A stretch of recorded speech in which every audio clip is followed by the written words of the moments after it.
हुकूमत पाकिस्तान का पासपोर्ट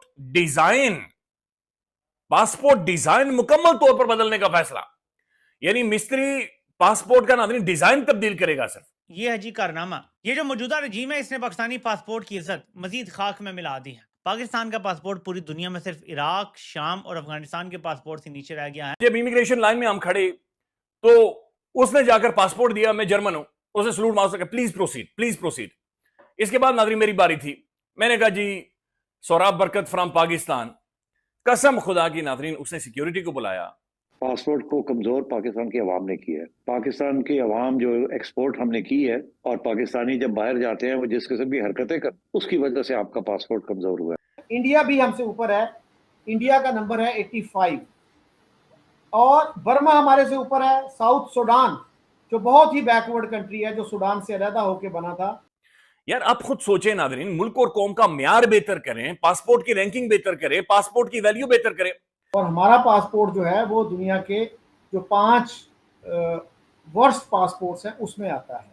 लेकिन हमारे पासपोर्ट की हालत पिछले 8-10 सालों से, और 8-10 साल ही हो गए मुझे ट्रैवल करते हुए पूरी दुनिया में, और मुझे पता है कितना दुख होता है, कितनी तकलीफ़ उठानी पड़ती है किसी मुल्क का वीज़ा लेने के लिए। इमिग्रेशन काउंटर पे जो एंजाइटी होती है, ऐसा फील होता है मुझे खुद के यार मेरे पास से कहीं खुदा ना खास्ता गन ना निकला है। यानी नीचे से हम लीड कर रहे थे, अभी हम 103 यानी 103 यानी 100 प्लस दर्जा बंदी में नीचे खड़े हैं। पाकिस्तानी पासपोर्ट पर दुनिया भर में सफर करने वालों को सफर करना पड़ेगा। क्यों? आलमी दर्जाबंदी के मुताबिक पाकिस्तान को दुनिया का चौथा बदतरीन पासपोर्ट रखने वाला मुल्क करार दिया गया है। हेनले पासपोर्ट इंडेक्स ने पाकिस्तान और अमेरिका के लिए खतरे की घंटी बजा दी है। पाकिस्तानी पासपोर्ट इस बार भी दुनिया का चौथा बदतरीन पासपोर्ट करार पाया। नीचे ये सोमालिया इनकी लाइन के ऊपर आकर हमारी पासपोर्ट की वैल्यू है, और पासपोर्ट की वैल्यू का मतलब यह है कि नाज़रीन आपकी औकात ही कोई नहीं है। आप एयरपोर्ट पर खड़े होंगे और दुनिया जो आपको देखेगी, आपको चोर, फ्राडिया, बेईमान सब कुछ समझेगी। इतना ज़्यादा स्ट्रेस और एंजाइटी से गुजर रहे होते हैं जब हम किसी दूसरे मुल्क में जाते हैं। तो कोई भी मुल्क हो, चाहे वो कोई छोटी सी एम्बेसी के अंदर भी अपना पासपोर्ट सबमिट कर रहा हूँ वीज़ा लगवाने के लिए, चाहे वो थाईलैंड ही क्यों ना हो, मुझे डर होता है कि यार यहाँ से शायद वीज़ा रिजेक्ट हो। देख लीजिए कि आज हमारा जो पासपोर्ट है, it is one of the worst in the world. 5 जो वर्स्ट पासपोर्ट्स हैं, वीकेस्ट पासपोर्ट्स हैं, उनमें हमारा शुमार होता है। देख लीजिए कि आज हमारा जो पासपोर्ट है, it is one of the worst in the world. 5 जो वर्स्ट पासपोर्ट्स हैं, वीकेस्ट पासपोर्ट्स हैं, उनमें हमारा शुमार होता है। और उनमें जो है बाकी मुल्क कौन से हैं हमसे जो नीचे हैं? यमन है, इराक, सीरिया और अफगानिस्तान।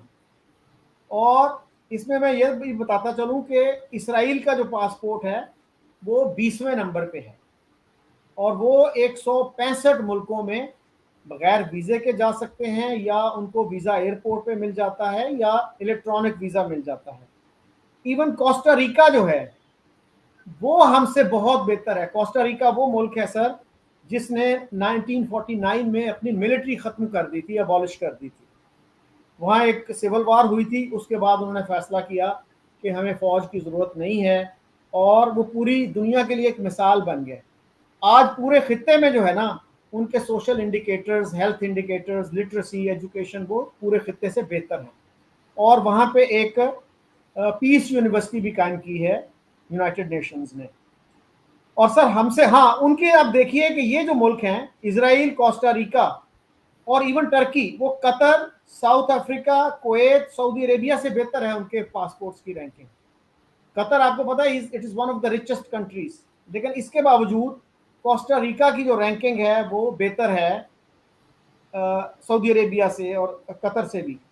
और रवांडा सर 78 पे है, फिर जिम्बाब्वे है, मोज़म्बिक है, ये भी हमसे ऊपर है। इंडिया भी हमसे ऊपर है, इंडिया का नंबर है 85, और बर्मा हमारे से ऊपर है। साउथ सूडान जो बहुत ही बैकवर्ड कंट्री है, जो सूडान से अलहदा होकर बना था और बहुत वहाँ पे कत्लो गारत हुई थी, सिविल वॉर थी, वो भी हमसे ऊपर है।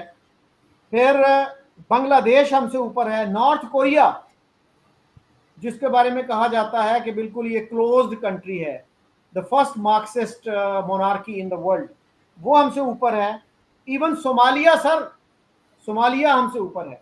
तो ये है हमारी असल हकीकत, और जिसकी हम बात नहीं करना चाहते। तो ये कब तक हम जो है ये अपने आप को उलझाए रखेंगे जंगों में, और हामिद मीर ने भी कल ये बात की कि हमने इतनी जंगें लड़ी हैं यार, उससे क्या फ़ायदा हुआ, हमारे पासपोर्ट की रैंकिंग क्यों बेहतर नहीं हुई। वैसे हमारे प्राइम मिनिस्टर ने कहा था शहबाज शरीफ ने कि जी अब जो है ये हमने मार्का हक जीता है, पता नहीं अब इसका नाम मार्का हक है या बुनियानुल मरसूस है। बहरहाल उन्होंने कहा कि हमने जब से वो जीता है ना तो हमारे पासपोर्ट की रैंकिंग बेहतर हो गई है। तो क्या सर अब पाकिस्तानी जो हैं, आप अभी गए थे यूके रह के आए हैं, तो क्या अब पाकिस्तानी जो हैं वो उनको एयरपोर्ट पे वीज़ा मिल जाता है यूके का, फ्रांस का या कनाडा और अमेरिका का? देखिए, ये रैंकिंग तो है हमारी हमेशा से ही बड़ी निचली सतह पे रही है हमारे पासपोर्ट की। तो ये जो पासपोर्ट की रैंकिंग होती है ना, इसका मैंने बाय रोड जाना था। अच्छा, मलाइशियन एयरपोर्ट के ऊपर नादरीन एक जर्मन गोरी थी, मैंने उसके साथ नादरीन बड़ी जाली अंग्रेजी बोलकर इधर उधर के अल्फाज जोड़कर इंसानी हुकूक, डेमोक्रेसी, फलाना ढिमकाना बहुत कुछ जोड़ जाड़ कर उसे कायल किया कि हम रात को रोटी शोटी साथ खाएंगे इंशाल्लाह। अच्छा, उसने कहा ठीक है जी, हम रात को रोटी शोटी साथ। अब इमिग्रेशन लाइन में हम दोनों खड़े हैं, बहुत घंटे लगाकर मैंने मेहनत की नादरीन, पसीने छूट गए थे। अच्छा, जब इमिग्रेशन लाइन में हम खड़े तो उसने जाकर पासपोर्ट दिया, मैं जर्मन हूं, उसे सलूट मार सका, प्लीज प्रोसीड, प्लीज प्रोसीड। इसके बाद नादरीन मेरी बारी थी, मैंने कहा जी सौराब बरकत फ्रॉम पाकिस्तान। कसम खुदा की नादरीन, उसने सिक्योरिटी को बुलाया और उसने कहा लेकर जाएं जी इनको मजीद एग्जामिन करें, मजीद देखें। अच्छा, मेरे साथ एक और दोस्त था, उसे अलग लाइन के ऊपर खड़ा किया था, लेकिन वो भी जाकर वहां पर खड़ा था और जब मैं पहुंचा लिटरली वो अपनी पतलून ऊपर कर रहा था।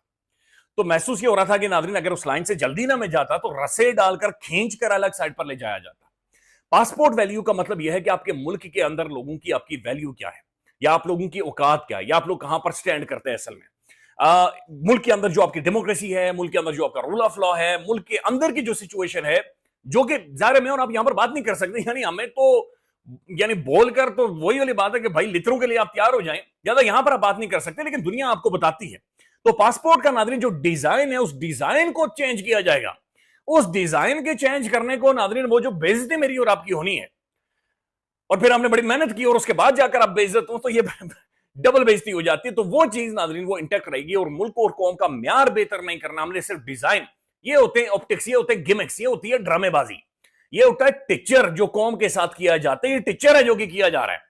भाई अपना म्यार बेहतर करें ताकि हमें वीजे मिले, लोग जाएं, घूमें फिरें, फिर वापस पाकिस्तान के अंदर आए। यहां पर वीजा लेने के लिए नादरीन पाकिस्तान में नाक रगड़ रगड़ रगड़ आपकी जूतियां घिस जाती है एक मामूली से मुल्क का वीजा लेने के लिए।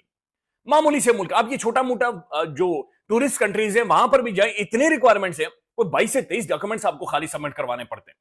अब नादरीन दूसरी तरफ देखें तो पाकिस्तान के जो प्राइम मिनिस्टर साहब हैं, शहबाज शरीफ साहब, अफसानुल्लाह खान साहब का मैं वीलॉग देख रहा था नादरीन, वो ये कह रहे हैं कि 18 माह में शहबाज साहब 34 ममालिक 34 कंट्रीज नादरीन चले गए हैं।